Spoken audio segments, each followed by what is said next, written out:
Hello friends, आज हम poet and pancakes इस चैप्टर का सेकंड पार्ट करेंगे। इसका प्रीवियस पार्ट हमने पहले ही अपलोड कर दिया है। आपने अगर वो पार्ट नहीं देखा है तो आप उसको देख सकते हैं, तभी आपको आगे की स्टोरी जो है समझ में आएगी। और पुरानी स्टोरी का थोड़ा सा बैकग्राउंड मैं आपको समझा देती हूँ कि इस चैप्टर के अंदर ये एक ऑटोबायोग्राफी है। राइटर हमें एक स्टूडियो के जिसका नाम है जेमिनी स्टूडियो, उसके कुछ करेक्टर्स यानी कुछ लोगों के बारे में और वहाँ हुई कुछ इंसिडेंट के बारे में हमें बता रहे हैं।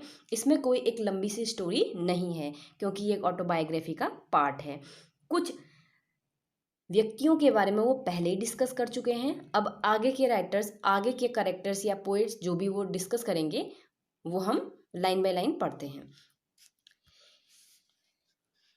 यू सॉ, राइटर हमसे कह रहे हैं कि तुमने देखा कि सुब्बू, क्योंकि सुब्बू का करेक्टर ऑलरेडी पहले आ चुका है तो सुब्बू के बारे में बता रहे हैं कि you saw Subbu always with the boss, तुमने हमेशा सुब्बू को बॉस के ही साथ देखा है। But in the attendance roll, लेकिन अटेंडेंस का जो रोल है, जो रजिस्टर है, he was grouped under the department called the story department. लेकिन उस अटेंडेंस रोल के अंदर उसको अगर ग्रुप वाइज कैटेगराइज किया गया हर पर्सन को, यानी अलग अलग ग्रुप बनाए गए हैं, तो सुब्बू किस ग्रुप के अंदर आता है? Story department.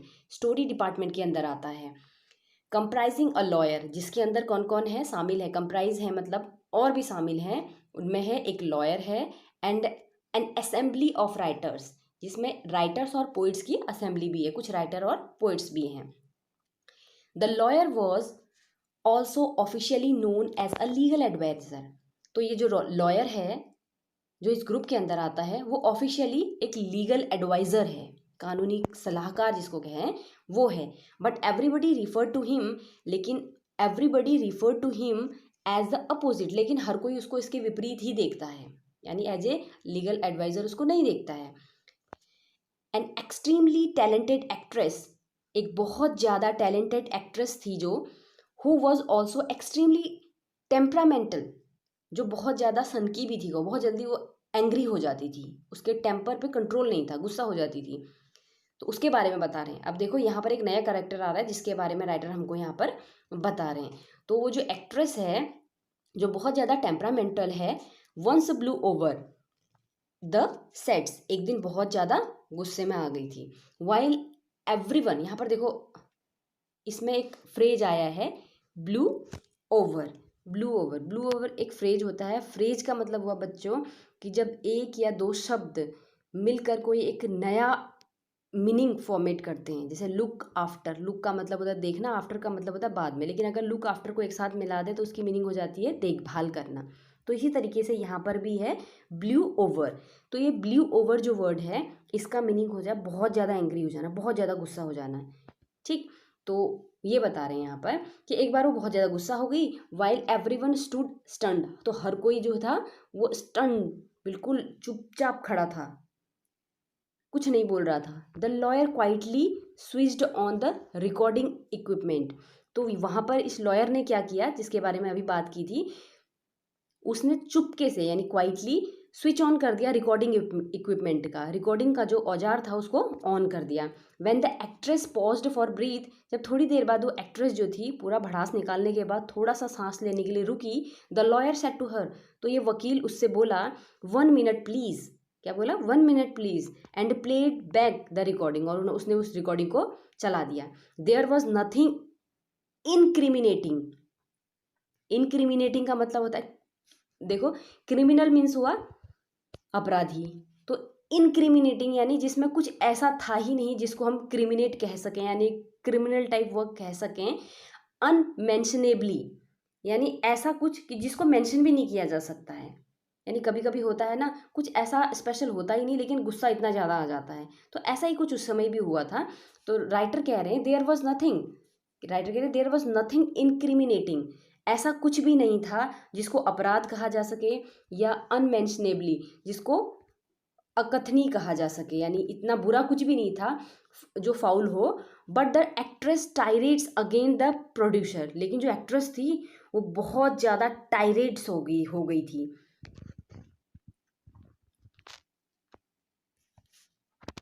The actress tirade against the producer, जिसकी वजह से उस एक्ट्रेस ने टायरेट होते हैं बड़े बड़े लंबे कटु शब्द उस प्रोड्यूसर के अगेंस्ट कहे थे। यानी ऐसा कुछ भी नहीं हुआ था प्रोड्यूसर के द्वारा कि एक्ट्रेस इतना ज़्यादा गुस्सा हो जाती। But when she heard her voice again through the sound equipment, लेकिन जब उसने अपनी आवाज़ को सुना था दोबारा इस साउंड इक्विपमेंट के थ्रो, सी वॉज स्टक डम, वो बिल्कुल डम हो गई थी। डम मीन्स गूंगी हो गई थी, चुप हो गई थी। A girl from country side, एक लड़की जो गाँव से आई थी। A girl from country side, she had not gone through all the stages of worldly experience, जो गाँव से आई थी जिसने कभी भी मतलब वर्डली एक्सपीरियंस सांसारिक अनुभव नहीं देखे थे, बिल्कुल नहीं देखे थे।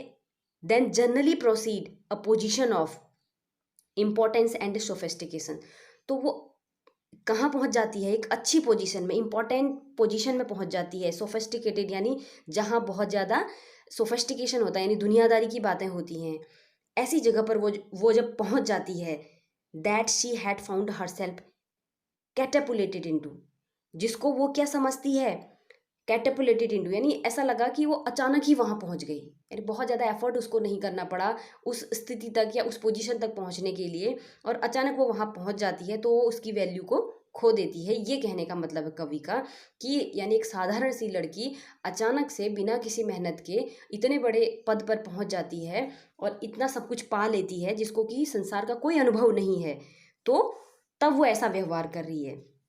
यहाँ पर ये कवि का मतलब था। आगे कवि कहते हैं she never quite recover from that terror, तो उसके बाद क्या हुआ, वो कभी उस टेरर से, उस डर से कभी निकल ही नहीं पाई। अब उसके अंदर एक डर बैठ गया कि मैं गलत कर रही हूँ, तो कभी उससे बाहर नहीं निकल पाई। सी फेल्ट दैट डे, जो उसने उस दिन महसूस किया था, that was the end of brief and brilliant acting career, तो उसके उस ब्रिलियंट शानदार एक्टिंग कैरियर का वो एंड था, यानी उस दिन वो उसका कैरियर ख़त्म हो गया। द लीगल एडवाइज़र, और जो लीगल एडवाइज़र जो लॉयर था, who was also the member of the story department, जो कि उस स्टोरी डिपार्टमेंट का मेंबर था, हैड अनविलिंगली, यहाँ पर विटिंगली लिखा हुआ है, ये अनविलिंगली होगा। अनविलिंगली मीन्स बिना किसी इच्छा के, यानी अनविलिंग, इच्छा न होना। Brought about that sad and, तो उस लीगल एडवाइज़र के द्वारा इसको इस दुखी अंत तक लाया गया, यानी इसका रीजन कौन था, वो लीगल एडवाइजर। आगे देखते हैं, while every other member of the department वोर ए काइंड ऑफ यूनिफॉर्म, इसके अलावा जो डिपार्टमेंट के अदर लोग थे, अदर मेंबर थे, वो वोर, वियर की सेकेंड फॉर्म है, वोर मीन्स पहनना, एक काइंड ऑफ यूनिफॉर्म, एक तरीके की वो यूनिफॉर्म पहनते थे, खादी धोती, विथ अ स्लाइटली ओवरसाइज्ड, जो कि ओवरसाइज्ड मीन्स बिल्कुल फिट नहीं होती थी बॉडी पे, एंड क्लम्सली, और भद्दे तरीके से, टेलर्ड मीन्स सिली जाती थी, बड़े भद्दे तरीके से उसकी सिलाई की जाती थी। White khadi shirt the legal adviser wore, और जो लीगल एडवाइजर था वो वाइट कलर की खादी पहना करता था। पैंट एंड ए टाई, एक पैंट पहनता था, एक टाई, एंड सम टाइम एक कोट भी पहना करता था, looked like a coat of mail, जो कि लंबा सा उसका यानी चोगे की तरह लगता था, बड़ा लंबा सा कोट पहना करता था वो कभी usually. Often he looked alone, और ज़्यादातर वो अकेला ही नजर आता था, हेल्पलेस नजर आता था। A man of cold logic, एक ऐसा व्यक्ति जो बहुत ही कम लॉजिक है, in the crowd of dreamers, क्योंकि ज़्यादातर लोग यहाँ ड्रीम यानी सपनों में खोए रहते हैं, लेकिन वो थोड़ा सा लॉजिकल पर्सन था, कम था लेकिन थोड़ा सा।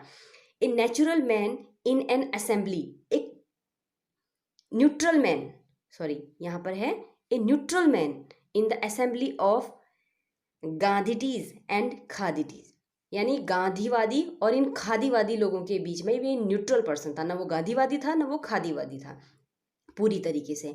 Like so many of those who were close to the boss, ठीक उन्हीं लोगों की तरह जो कि बॉस के बहुत ज़्यादा close. He was allowed to produce a film and though a lot of raw stock and pancake were used on it, यद्यपि बहुत ज़्यादा जो रॉ स्टॉक यानी जो कच्चा माल यूज किया जाता है, पैनकेक्स यूज किए जाते हैं, जो we are used on it, उसके ऊपर भी यूज किया जाता था। Not much came to the film then one day the boss close the down the story department, उतना सब कुछ करने के बाद भी कभी भी वो फिल्म जो है आई नहीं। यानी बहुत अच्छी चली नहीं वो फिल्म। तो एक दिन क्या हुआ, उस बॉस ने उस स्टोरी डिपार्टमेंट को ही क्लोज कर दिया। जो स्टोरी डिपार्टमेंट था वो पूरी तरीके से क्लोज हो गया। This was perhaps the only instance, instance का मतलब होता है पहला एग्जाम्पल होगा, कह रहा है, इन ऑल ह्यूमन हिस्ट्री, पूरे मानव इतिहास में, the lawyer lost his job because the poets were asked to go home. थोड़ा यहाँ पर वो मिमिक्री कर रहा है, कह रहा है कि ये पहला ऐसा एग्जाम्पल होगा जिसमें क्या हुआ कि पोइट्स को, कवियों को घर जाने के लिए कहा गया और किसकी नौकरी चली गई, poets were asked to go home and lawyer lost his job, और लॉयर ने अपनी जॉब को खो दिया। ऐसा वो कमेंट कर रहा है उसके ऊपर। अब आगे देखते हैं, अगले पैराग्राफ में देखते हैं। Gemini Studio was the favourite haunt of poets like S Yogiyar. तो जेमिनी स्टूडियो जो है, हॉन्ट ऑफ का मतलब हुआ कि एक ऐसी जगह जहाँ पर बार बार लोग आते हैं। तो जेमिनी स्टूडियो एक ऐसा हॉन्ट था, एक ऐसा प्लेस था पोइट्स का, जैसे एस योगियार, ये सारे पोइट्स के नेम है, कवियों के नेम हैं। तो उनके नाम बता रहे हैं इन लोगों के लिए, सांगू सुब्रमण्यम, कृष्णा शास्त्री एंड हरेंद्रनाथ चट्टोपाध्याय, इन सभी का वो प्लेस था। It had an excellent mess जहाँ खाना पीना बनता है। तो इस जेमिनी स्टूडियो में एक मेस भी हुआ करता था, विच सप्लाइड गुड कॉफ़ी, जो बहुत ज़्यादा अच्छी कॉफ़ी देता था, ऑल टाइम पूरा दिन दिया करता था, and for most part of the night, और ज़्यादातर रात में भी दिया करता था। Those were one day when Congress rule mean prohibition, ये वो दिन थे, अब वो पुराने दिनों को कह रहा है, दोज वर द डे, ये वो दिन थे जब कांग्रेस ने प्रोहिबिशन लगा रखा था, इन्हें अन्य चीज़ों में प्रोहिबिशन, प्रतिबंध लगा रखा था। And meeting over A cup of coffee was rather satisfying, तो कॉफ़ी की मीटिंग जो थी वो ही एंटरटेनमेंट हुआ करता था, यानी इसके अलावा और कुछ नहीं था। Bearing the office boy, bearing का मतलब होता है शिवाय, एक्सेप्ट जिसको हम कहेंगे, ऑफिस बॉय जो कि मेकअप किया करता था ना हजारों लोगों का, पहले वाले वीडियो में आपको बताया था, जो भीड़ का मेकअप किया करता था वो ऑफिस बॉय, एंड एक कपल ऑफ क्लर्क, एक क्लर्क यानी दो क्लर्क लोग जो थे, इनको छोड़कर everybody else at the studio, इस स्टूडियो में बाकी जितने भी लोग थे, रेडिएट लेजर, उनको छुट्टी, लेजर यानी अवकाश दिया जाता था। ए प्री रिक्विजाइट फॉर पोइट्री, यानी पोइट्री को लिखने के लिए थोड़ा सा अवकाश जो पहले दिया जाए, इस तरीके का अवकाश उनको दिया जाता था, यानी जो पहले से रिक्विजिट हो, यानी पहले उसकी ज़रूरत हो, ऐसा अवकाश उनको दिया जाता था। Most of them were khadi, और ज़्यादातर लोग उनमें से खादी पहनते थे, वर्शिप्ड गांधी, गांधी की पूजा करते थे। बट बियॉन्ड दैट, लेकिन इसके अलावा, they had not faintest appreciation, फेंट मीन्स थोड़ा सा, appreciation for political thought of any kind, लेकिन उनमें थोड़ा सा भी, फेंटेस्ट मीन्स कहो छोटा सा भी, पॉलिटिकल जो राजनीति के बारे में कुछ भी उनके विचार नहीं थे, कुछ विचार ही उनको ढंग से नहीं आते थे। Naturally they were all averse of the term communism, और इसके अलावा वो सारे के सारे लोग एवर्स का मतलब होता है अपोजिट, वो अपोजिशन में थे कम्युनिज्म के। And communist were goddess man, और कम्युनिस्ट कौन थे, कम्युनिस्ट वेयर गॉडलेस मैन, वो भगवान को नहीं मानते थे। ही हैड नो फेलियल और कंजुगल लव, ना तो वो पुत्री यानी पुत्र बेटा बेटी का प्यार जानते थे, और ना ही वो कंजुगल लव का मतलब होता है हस्बैंड वाइफ का प्यार जानते थे। He had no compunction, compunction का मतलब होता है जिससे कहा पछतावा, तो उन लोगों के पास कोई पछतावा नहीं होता था about the killing of his own parents, अपने माँ बापों को मार देना और अपने बच्चों को मार देने में भी उनको कोई कंपंक्शन नहीं होता था, यानी पछतावा होता ही नहीं था, क्योंकि वो क्या थे, गॉडलेस मैन थे ना, भगवान को तो मानते ही नहीं थे, फीलिंग थी नहीं उनके अंदर। He was always out of cause and spread unrest and violence among innocent and ignorant people. वो हमेशा क्या करते थे, अनरेस्ट, बेचैनी फैलाते थे, वायलेंस, हिंसा फैलाते थे इनोसेंट लोगों के बीच, इग्नोरेंट यानी अज्ञान और सीधे साधे भोले भाले लोगों के बीच ये चीज़ें फैलाते थे। सच नोशंस, नोशन हुआ विचार, ऐसे विचार विच प्रिवेल्ड एवरीवेयर, जो चारों तरफ फैले हुए हैं, एल्स इन साउथ इंडिया, ज़्यादातर साउथ इंडिया के अंदर, at that time also, naturally floated out vaguely among the khadi clapped poet of Gemini Studio। तो वो नेचुरल था कि धीरे धीरे जो है स्पष्ट रूप से अस्पष्ट रूप से खादी पहनने वाले जो पोएट थे जेमिनी स्टूडियो के उनमें भी दिखाई दे रहे थे। Evidence of it was soon fourth coming, और इसके जो एविडेंस थे, इसके जो एग्जाम्पल थे वो जल्द ही नजर आने वाले थे। यहाँ पर थोड़ा सा राजनीति के बारे में कवि ने बताया है, आगे पढ़ते हैं। व्हेन फ्रैंक बंचमैन्स मॉरल रीआर्ममेंट आर्मी, अब ये कोई एक नया ग्रुप है जो बाहर से आया है, जो Frank Buchman's moral rearmament army some 200 strong visited Madras sometime in 1952 में जब ये लोग आए थे। They could not have found a warmer host in India, तो भारत में उनको कोई भी ऐसा वार्म यानी वार्म कहो इतना प्यारा सा होस्ट जो कि मेहमानों की खातिरदारी कर सके इन इंडिया में कहीं नहीं मिला। कितना, जितना कि देन द जेमिनी स्टूडियो, जितना जेमिनी स्टूडियो करता था, इससे अच्छा कोई उनको मिला ही नहीं host. Someone called the group an international circus, कुछ लोग इनको इंटरनेशनल सर्कस का करते थे, उस समय सर्कस का नाम दे रहे थे। They were not very good on the trapeze, अब देखो ये ट्रेपेज वर्ड आया है, इसके बारे में मैं आपको बताती हूँ। देखो ट्रेपेज का मतलब होता है इस तरीके का सर्कस का एक झूला, क्योंकि वो लोग जो आए हुए थे जेमिनी स्टूडियो में, वो लोगों को क्या कहा जाता था, सर्कस वर्कर कहा जाता था, सर्कस में काम करने वाला। तो इस तरीके का जो झूला है उसको ट्रेपेज कहा गया। अब देखो उसके बारे में क्या कहते हैं।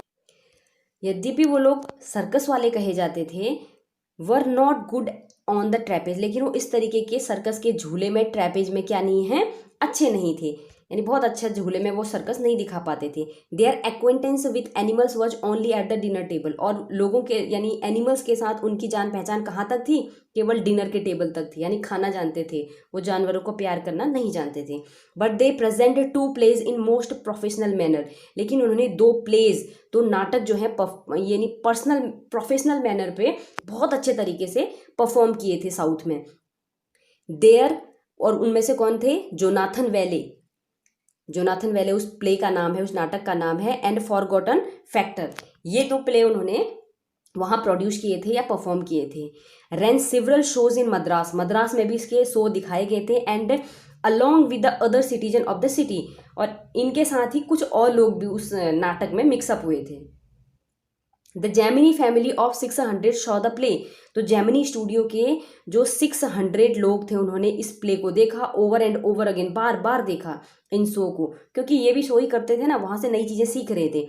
The message of the play were usually plain and simple, उसका जो मैसेज था वो तो बहुत नॉर्मल सा था। होमिलीज यानी कुछ थोड़ा बहुत धार्मिक जिसको हम कह सकें, ऐसा ही कुछ था। बट द सेट, लेकिन जो सेट उन्होंने लगाया था, जो स्टूडियो जो बनाया था, कॉस्ट्यूम्स, जो कपड़े उन्होंने पहने थे, वेयर फर्स्ट रेट, बहुत बेस्ट थे, फर्स्ट रेट के थे।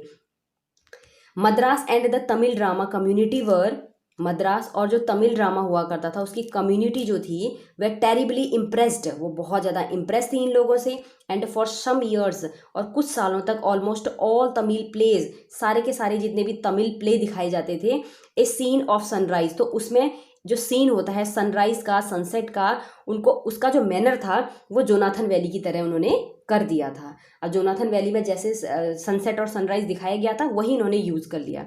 With the bare stage, a white background, bare stage था और वाइट बैकग्राउंड दिखाते थे, कर्टेन, उसमें पर्दे दिखाते थे। A tune played on the flute, यानी बांसुरी पर एक ट्यून प्ले की जाती थी, तो सेम तरीके का वो भी यूज़ करते थे। It was some years later, लेकिन कुछ समय के बाद, आई लर्न, राइटर कह रहे मैंने देखा, मैंने सीखा, that the MRA was a kind of counter movement of international communism, मैंने देखा कि ये लोग जो इंटरनेशनल कम्युनिज्म में है उसके अगेंस्ट हैं, बिल्कुल खिलाफ हैं। And the big bosses of Madras like, और मद्रास के जो बड़े बड़े बॉस हैं, जैसे हम कह सकते हैं मिस्टर वैसन, simply played into their hand, और उसमें कहा जाता था कि जो ये मद्रास के बड़े बड़े बॉस हैं, मिस्टर वैसन जैसे लोग, तो ये इनके हाथ की कठपुतली हैं।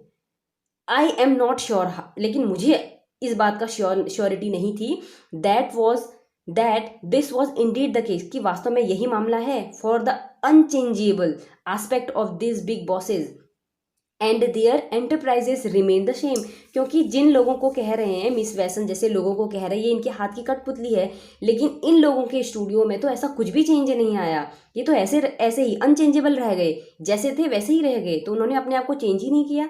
एंड रिमेन द सेम, और सेम में रहे। तो हम कैसे मान लें कि ये लोग उनके हाथ की कठपुतली है।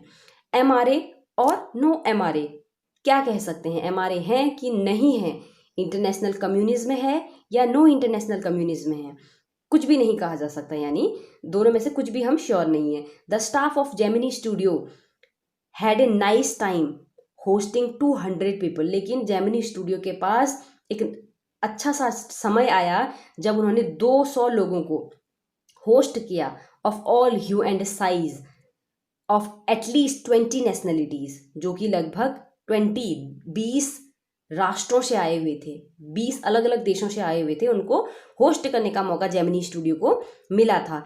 It was such